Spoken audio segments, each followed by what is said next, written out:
আমি আমার মাছগুলোকে আজকে খাবার দিব। দেখতে পাচ্ছেন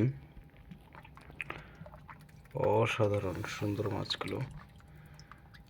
অ্যাকোরিয়ামের ভিতরে এই মাছগুলো কিভাবে বসবাস করে এবং কী খেয়ে বসবাস করে আপনারা হয়তো জানেন না, আপনাদের দেখাচ্ছি।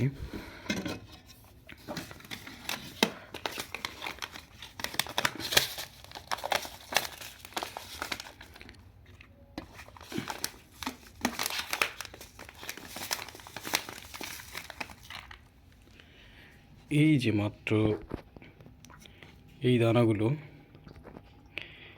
দানাগুলো খেয়ে তারা বেঁচে থাকে। খাবার দিচ্ছি তাদের, দেখতে পাচ্ছেন।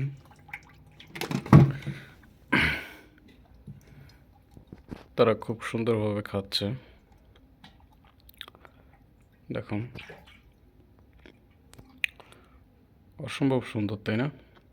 ভিডিওটি ভালো লাগলে সাবস্ক্রাইব এবং লাইক করবেন।